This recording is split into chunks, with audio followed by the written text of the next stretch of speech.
ভক্তরা বোধহয় তাকে ভুলতেই বসেছিলেন। এতদিন মনে রাখা সহজ নাকি? সাব্বির রহমান ব্যাট করতে নামবেন, ব্যাটে বলে নিখুঁত টাইমিংয়ের শব্দটা কানে লেগে থাকবে। এটা তো আর হর হামেশা ঘটে না, তবে তাকে যারা ভালোবাসেন তাদের তো একটু অপেক্ষা করতেই হয়। জাতীয় দলে না খেলেও কোনো ক্রিকেটার এতটা প্রাসঙ্গিক থাকতে পারেন, তার উদাহরণ বোধহয় সাব্বির রহমান নিজেই। সর্বশেষ জাতীয় লীগ এনসিএল এ দল পাননি, নিয়মিত দল পান না বিপিএলেও।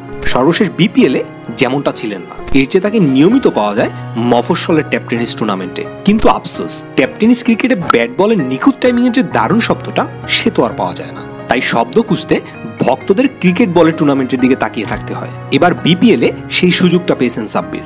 এই বিপিএলে বড় বিদেশি তারকা নেই বললেই চলে। তারকা না থাকলে যা হয়, দেশি ক্রিকেটারদের কদরটা বাড়ে। সাব্বির আসলে দল পেয়েছেন মূলত সে কারণে। দল যেভাবেই পান না কেন, সাব্বির মতো ব্যাটসম্যান দলে থাকলে তাকে একাদশে খেলানোর লোভ সামলানো যে কোনো কোচের জন্যই কঠিন। আর ঢাকার কোচ তো খালেদ মাহমুদ সুজন।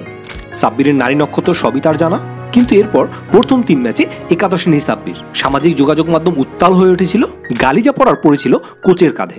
পরে জানা যায় অনুশীলনে অনুপস্থিত ও টিম ডিসিপ্লিনের কারণে তাকে রাখা হয়নি একাদশে।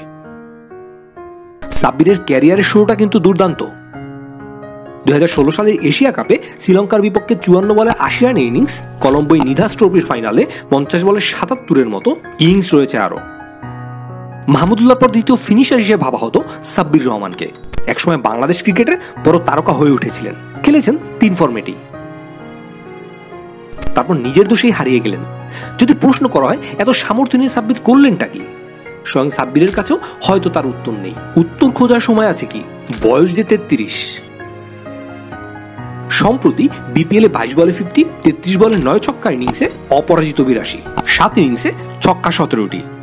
সাব্বির হতে চান বিপিএলে সর্বোচ্চ ছক্কার অধিকারী।